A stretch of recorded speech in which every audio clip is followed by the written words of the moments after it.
Yo, if you're new here, welcome, and if you've seen me before, welcome back. As you probably know, my video on the parodies of the Boondocks is by far my best performing video, and I thought, well, why not do it again? Once again, thank you guys for all of the love that video received. I never expected that it would get that much attention, so I figured we might just do a sequel, and if this one does well, then I'll probably do a third and final part. I said this in the first video, but a lot of people in the comments obviously missed it, but this is not an exhaustive list. This video is not a compilation of every single reference within the show. I am picking a handful of examples and going down the rabbit hole and explaining some of the parodies and some of the references, not all of them. It's in the title, I said it the first time, hopefully y'all recognize it this time around. But I don't need to have some long intro, so thank you guys for clicking on the video, thank you for watching, and I hope you enjoy. Let's discuss more references and parodies in the Boondocks. So on the heels of part 1, I want to start this one with an addendum to cover the things that I missed from the episodes I discussed the first time around. The comments had a lot to say about some of my oversights, so let's quickly knock those out and add maybe some additional tidbits that I think are fitting. In the Charla Robert Kelly episode, there's a joke that Granddad tells Ruckus that relates to the late Kobe Bryant. What did O.J. Simpson say to Kobe after his case was over? What's that? Don't let this whole trial thing turn you off to white women. That's funny on so many levels. This joke is a reference to Kobe's high-profile 2003 sexual assault case, where he was accused of having unconsensual intercourse with a 19-year-old hotel employee in Eagle, Colorado. Plus, the case the whole country is watching. New details and new questions about the accuser of NBA star Kobe Bryant. He admitted to having an adulterous relationship with the woman, but he claimed that it was fully consensual. Eventually, the case was dropped due to the victim refusing to testify, but she then filed a civil case where she and Bryant settled on an undisclosed amount of money. This is one of the few stains on Kobe Bryant's illustrious reputation, and as a fan of his, this really puts a damper on how I perceive him. Like many of the things that I'm probably going to bring up today, it could be its own video. There's a lot to discuss on the mishandling of different evidence and situations throughout the case, but I don't have time for that today. I just wanted to bring it up because it was referenced within the episode. In the same episode, in the news report that we see in the beginning, we also see Whitney Houston and Bobby Brown on trial for domestic abuse, a real-life case that occurred in 2003 as well. We see Bobby even slap Whitney, which he's admitted to doing at least once in real life.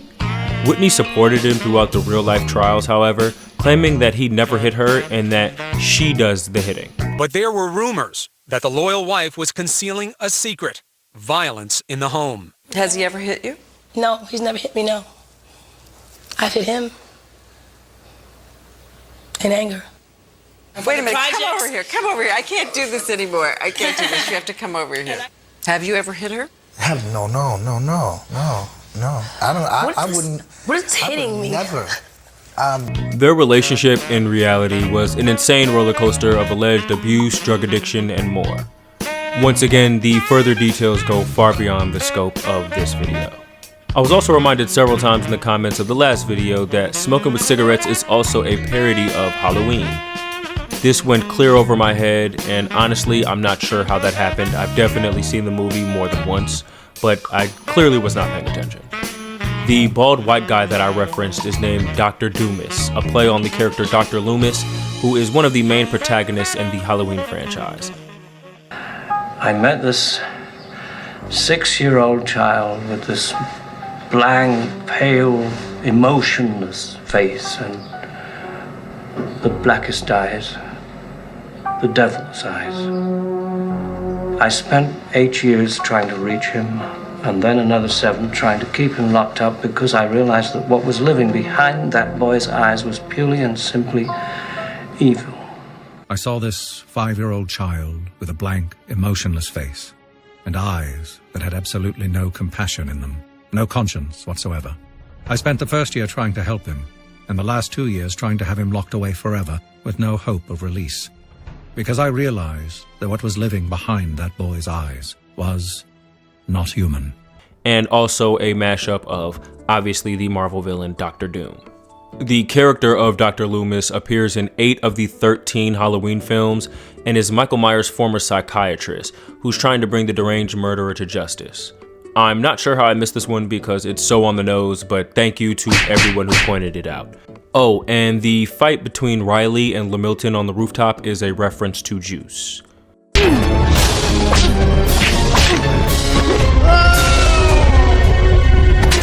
Lamilton, Riley, pull me up. I'm trying, but you really fat. Riley, don't drop me. I'm sorry I tried to kill you. I have problems with my ankle. You got problems with your weight. No. Fuck. Stop.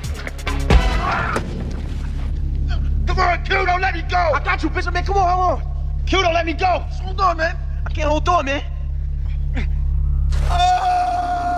That's enough of the addendum. I think it's time to really get into the meat and potatoes of this video. So let's jump right in.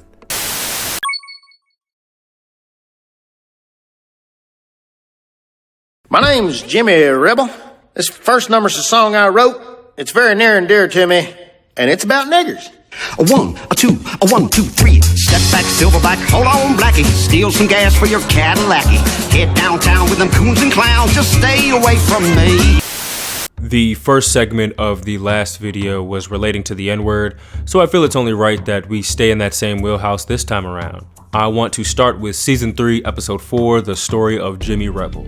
This episode is based on the real-life singer, Johnny Rebel, a singer that is quite literally the same person that we see in the episode, which makes it significantly worse. His real name is Clifford Joseph Trahan. He was a country singer in the 1960s that wrote a ton of songs that were anti-black and in support of white supremacy. Apparently, these songs were marketed as satire, but how many times will you tell the same joke before you begin to believe at least some of it? These songs are so blatantly racist in nature, I'm almost inclined to believe the satirical angle. I'm going to play some snippets for you guys so you can truly understand how cartoonishly racist these songs are. They're so wild that they're almost funny. Now, keep in mind, despite the fact that this may be obvious, I do not endorse any of the lyrical content in these songs.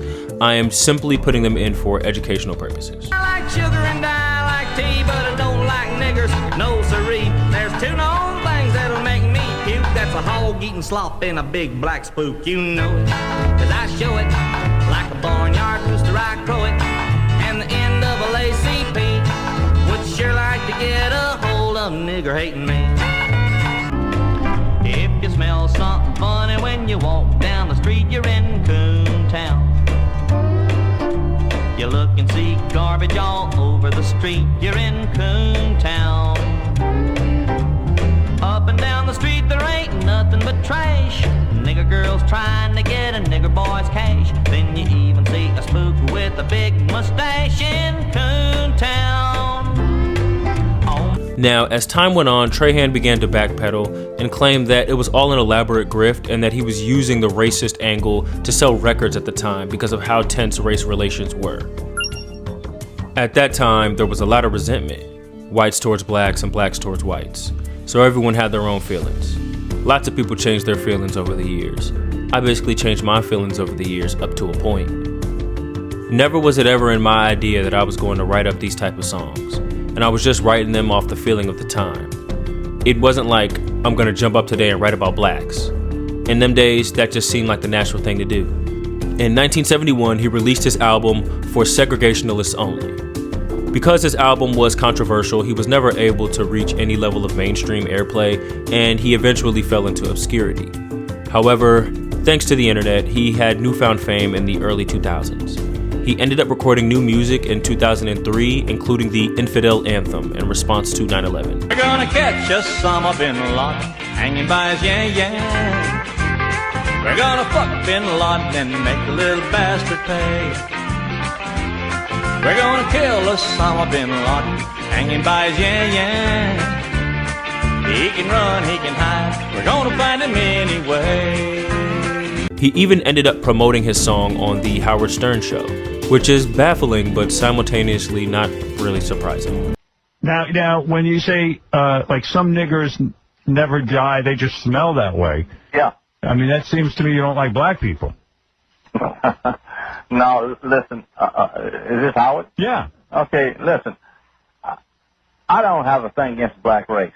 Right. The only thing I have against the black race is the attitude that white people still owe him something for the days of slavery. In the Boondocks episode, we see his name changed ever so slightly from Johnny to Jimmy. Of course, because he is as racist as he is Uncle Ruckus's favorite music artist. Ruckus ends up writing an anti-black song that Jimmy loves so much, he shows up in person to tell him just how much he loves it. And it's been took over by the dark side. Golf has a black smudge on its face. Baseball ain't been the same since Coons came into the game. Still and everything, including second base. Ruckus panics and pretends to be the slave of the real Uncle Ruckus, due to his embarrassment at the fact that he is indeed a black man. No, sir, I'm not Uncle Ruckus, sir. I was gonna say, man. That would be crazy. That'd be weird. Yeah, well, no, sir. My name is Toby. I'm Mr. Ruckus's loyal manservant. No, sir. Uncle Ruckus is a true blue, red-blooded American white man. Name is Toby.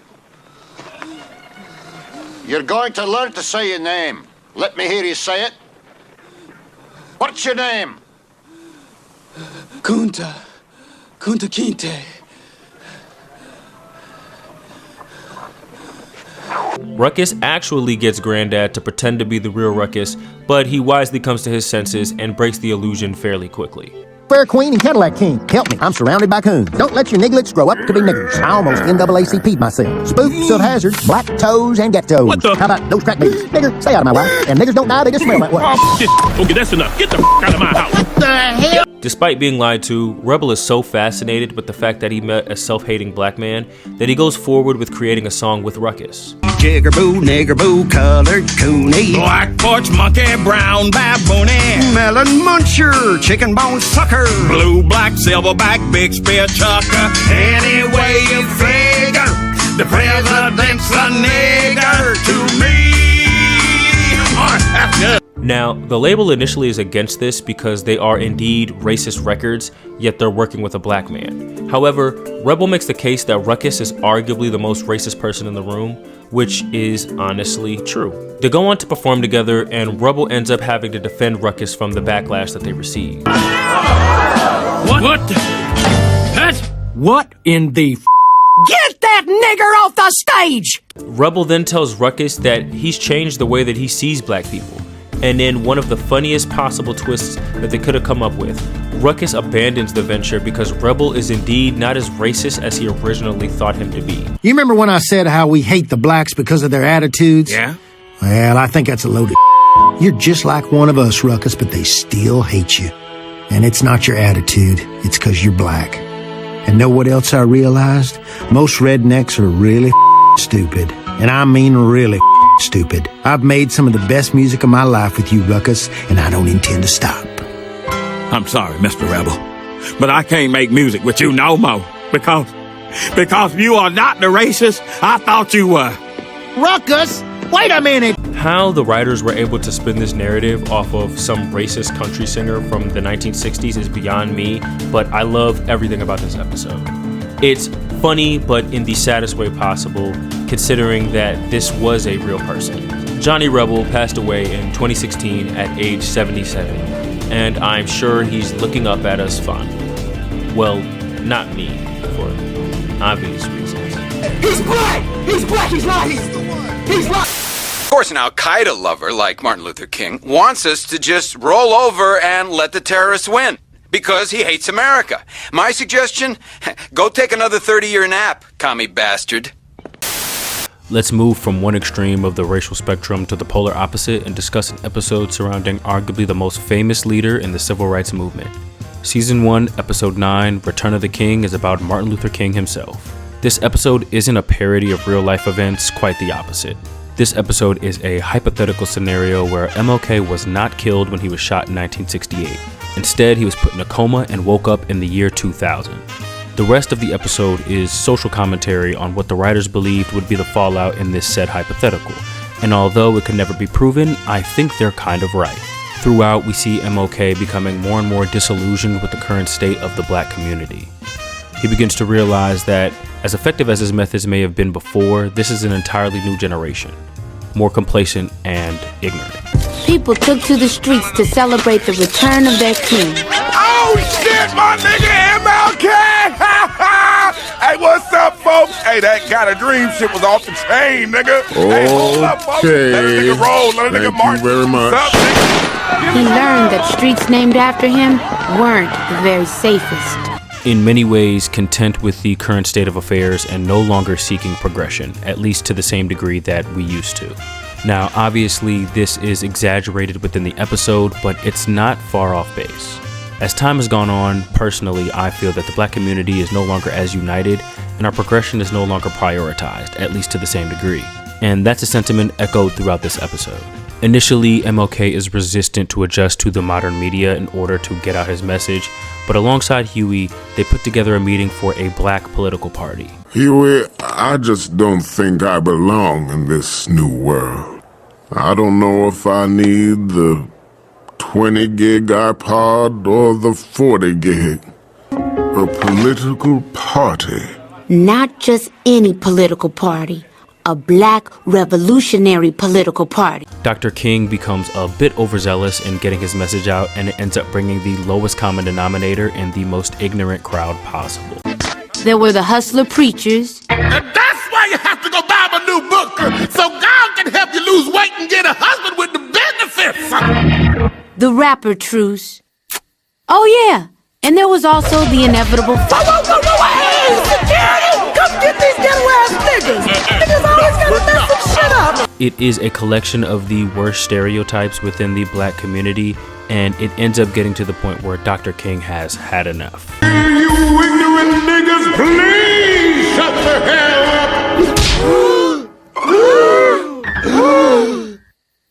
He just said what I think he said.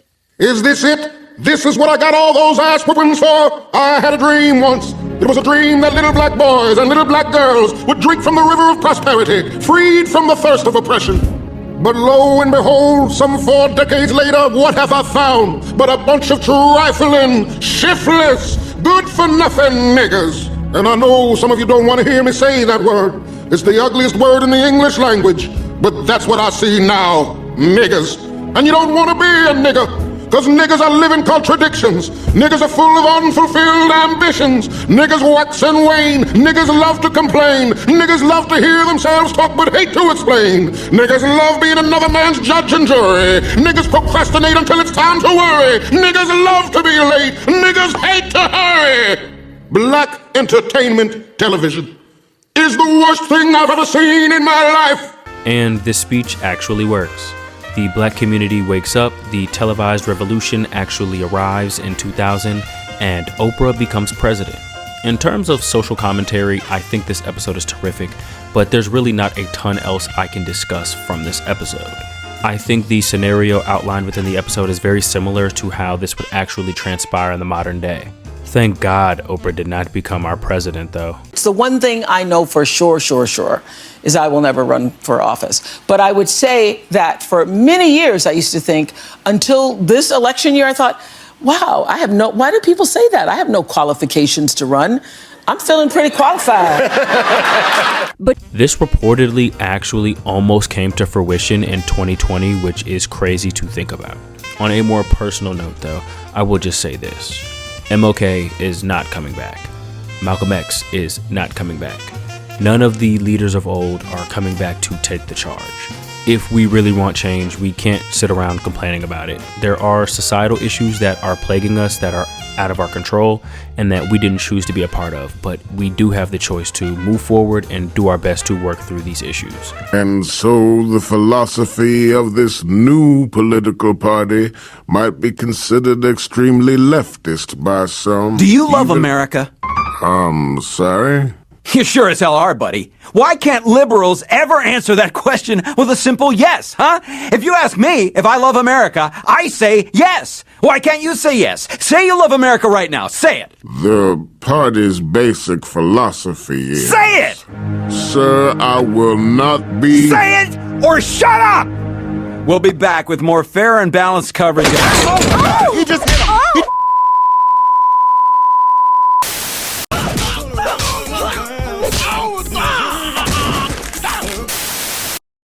Alright, moving on, let's discuss Season 2, Episode 6, Attack of the Killer Kung Fu Wolf Bitch.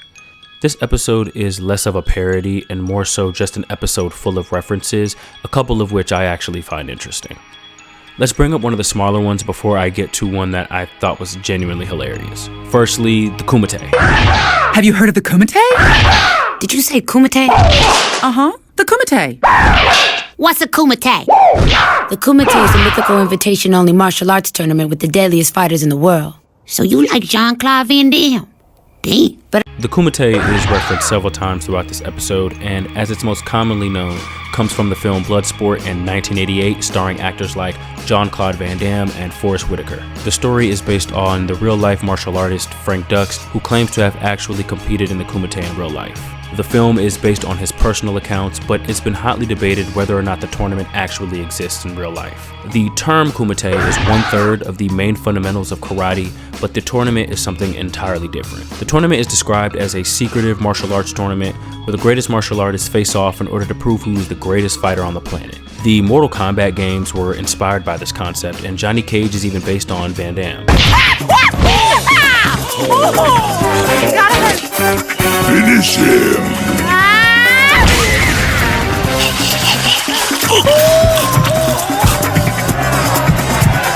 Luna wins! When we see the Kumite within the context of the show, we actually get the Easter egg of one of my favorite side characters, Bushido Brown, competing in it. But the Kumite isn't the most important part of this video. I just wanted to touch on it because I think it's super cool, and conceptually I wish it existed, but many of the signs point to the contrary. The bulk of this section of the video comes from a short anecdote given by Granddad at one point in the episode. How am I supposed to relax? The woman is a trained killer.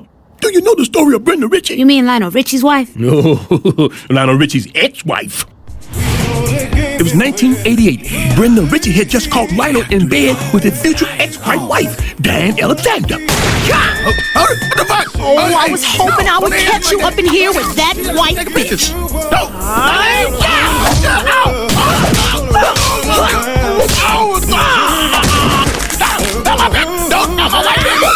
Oh, you just seen this ass whipping. It was terrible. Oh, the humanity. Upside his head, upside his nose, all whipping his ass.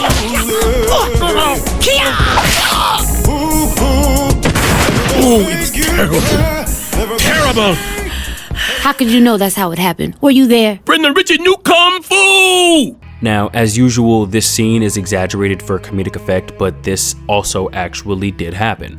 If you don't know who Lionel Richie is, shame on you, go read a book or something. He's a singer-songwriter who is one of the most legendary pillars in music. He was married to Brenda Ritchie in 1975, and our incident occurred coincidentally in 1988. At some point, Lionel and Brenda were separated, but they were not officially divorced. He met his mistress, Diane Alexander, in 1984 and began seeing her in 1986. In June 1988, while Lionel was seeing Miss Alexander, Brenda ended up pulling up to Alexander's apartment, somehow got inside, and beat the hell out of both of them. Neighbors ended up calling the police around 2:35 a.m., and Brenda Ritchie was booked on suspicious of corporal injury to a spouse, trespassing, battery, vandalism, disturbing the peace, and resisting arrest. She was eventually released on $5,000 bail.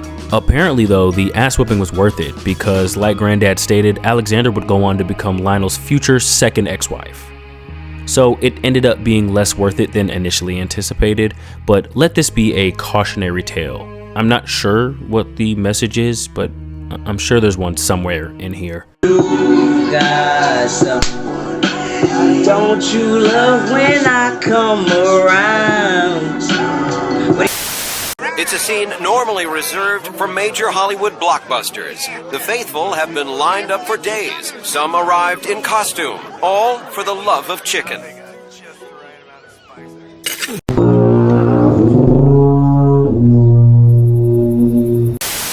Season 3, Episode 13, The Fried Chicken Flu, is one of the more chaotic and absurdist, yet paradoxically realistic episodes of the show altogether. The plot actually begins with something we see in real life. A fried chicken spot running out of chicken and patrons not being happy about it at all. I can't believe what you telling me. What? No, wait. No damn way. Hell no. What is it? Talking about they out of chicken. Damn, no chicken. Got some I don't understand why, but something about fried chicken brings out the worst in people. Not sure what they put in the chicken that gets people so riled up, but there are a ton of instances of violence breaking out at chicken spots. Oh, another incident of violence erupts at a Popeye's fried chicken restaurant. For context, let's take a look back. I'm sure if you're watching this video, you remember how crazy the release of the Popeye's chicken sandwich was. This sandwich was ever elusive after it was first announced, so much that they had to pull it from menus and re-release it later. It eventually kickstarted what some people call the chicken sandwich wars between fast food chains. It was viral as hell, in a way I can't even really describe. This sandwich caused uproar across the entire country. Beatings, stabbings, and even car crashes. People behaving very badly in Los Angeles and across the country, for that fact, trying to get their hands on Popeye's chicken sandwich. In LA, 2 people wrecked their cars trying to get to the sandwich that is fueled by a social media craze. More specifically, I think this episode is referencing an instance that took place a year before this episode was released. In 2009, Oprah did a KFC promotion.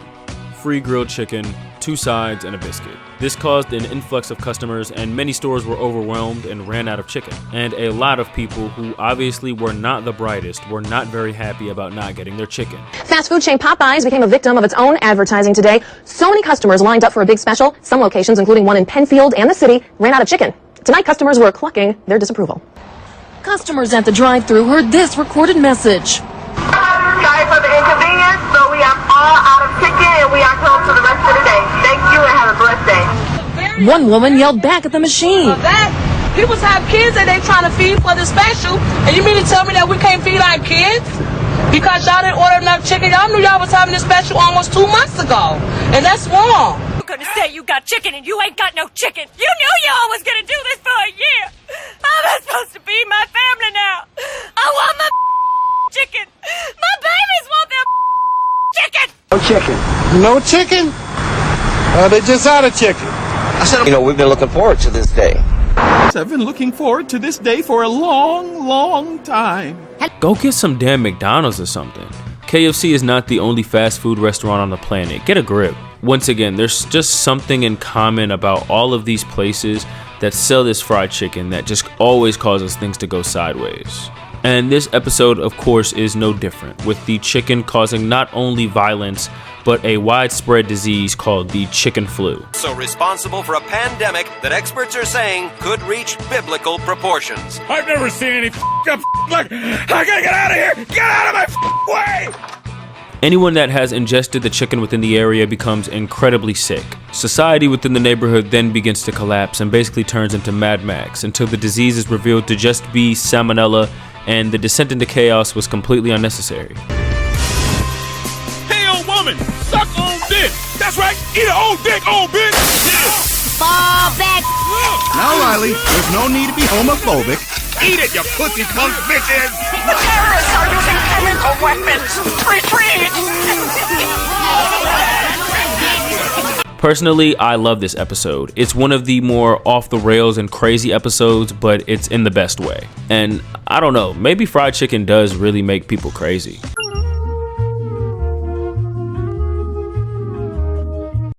Here we go again. How come every time women and children start coming up missing, celebrities start dying, when it's a lot of chaos and just negative energy on the planet, out of nowhere, they always release a fucking Popeye's chicken sandwich.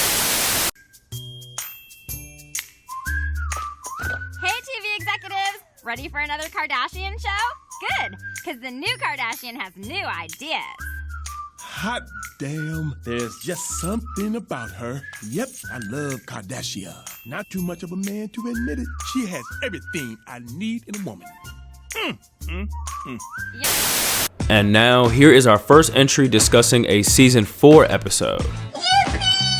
let's talk about season 4, episode 6, Granddad Dates a Kardashian. I know I have stayed relatively positive, at least in my videos so far, but I hate this episode. I watched this one for the first time in a long time, and I genuinely do not think that I chuckled once. There's certainly a warranted criticism about season 4 as a whole, but that's not what this video is for, so I'll refrain from talking about that too much. I just want to say that Magruder's absence is definitely noticeable. But yes, obviously this episode is a direct reference to basically everything Kardashian at the time. They were easy targets around this time, and while they were worthy of some criticism, in my eyes, it's pretty low-hanging fruit. And this episode embodies that. Granddad meets Kardashia Kardashian, the long-lost sister of the family. And of course, she has the most recognizable asset of the family, complete with it not being natural in the slightest.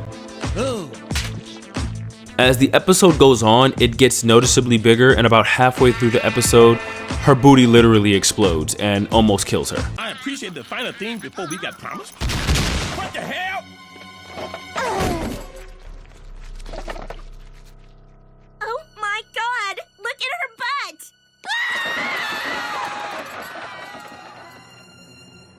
And unfortunately, this mirrors reality very well with the rise of the BBL. 33-year-old Erica Russell, a mother of 5, left her home in Tennessee in 2021 to travel to Miami for a Brazilian butt lift, or BBL, the plastic surgery procedure that has one of the highest mortality rates. Several women have died from these procedures, and for a while it was becoming a very serious problem that was happening far too frequently. For autopsy, Russell died of a fat emboli and internal bleeding after the doctor perforated organs during the liposuction portion of the surgery and then injected fat too deep into her buttocks, hitting the muscle, something that was prohibited by law after studies conducted by the American Society of Plastic Surgeons showed it was the cause of most BBL deaths.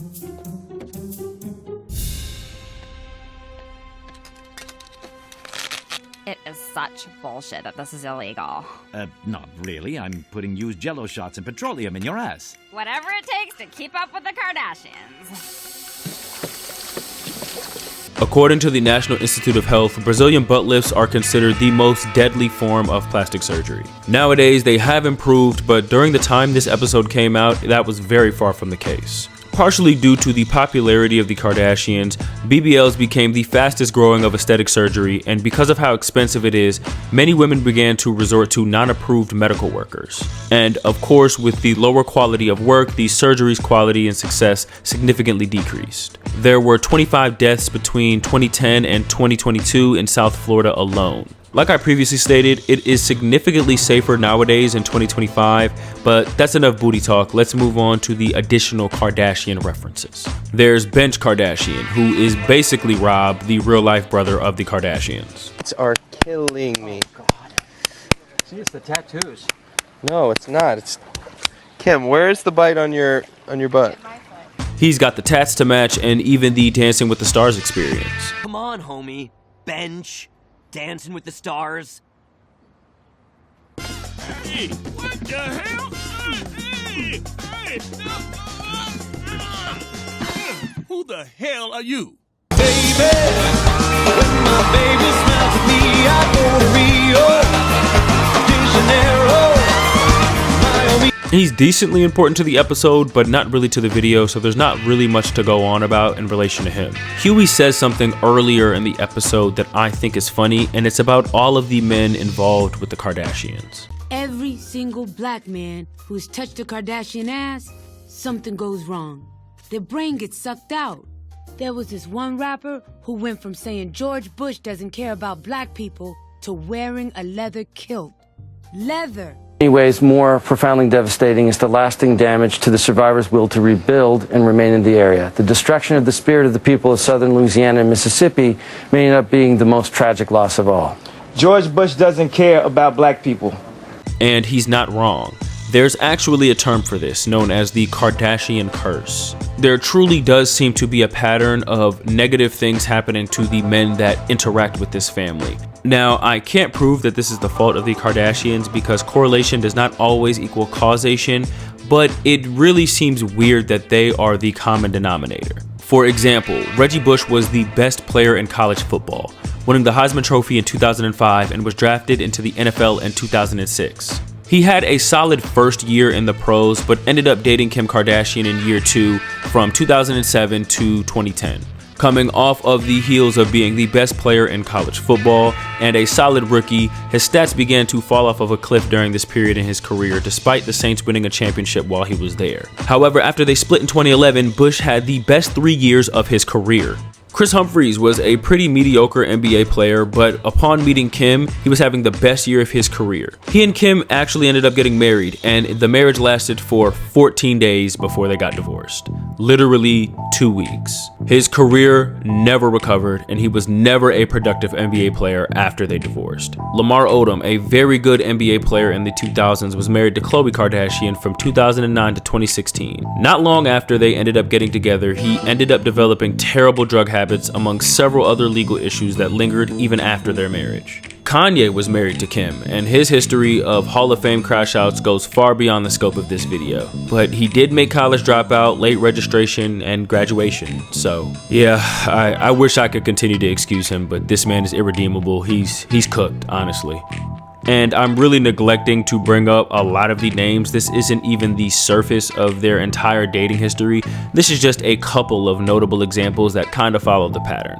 And these could all very well be coincidences, and they probably are. Or are they? I don't know. I kind of go back and forth on if the Kardashian curse is real or not. Now, this episode kind of fits into the character of Granddad. Throughout the series, we see him go on various dating escapades. He really wants to find love, and dating a Kardashian is a win-win for him. Not only is she attractive, but she is his meal ticket because of her ripoff of Keeping Up with the Kardashians. Shut up, I didn't want to seem too eager. There's even a point in the episode right before her ass explodes that they kind of begin to develop a legitimate relationship. Her dying kind of derails the whole gravy train setup, and Granddad ends up disappointed again. You gotta make her live. This isn't fair. Fair? Life tends not to be fair when you start shoving foreign objects into your keister. Sorry about that. We've got a dedicated team of doctors here. I promise we'll try our best.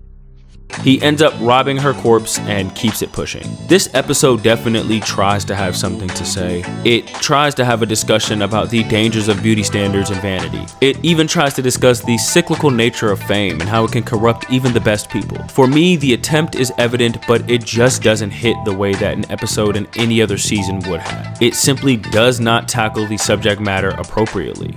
I don't know, maybe I'm just bitter about season 4 as a whole, but I just don't like this episode. I think I figured out the problem. Her ass exploded.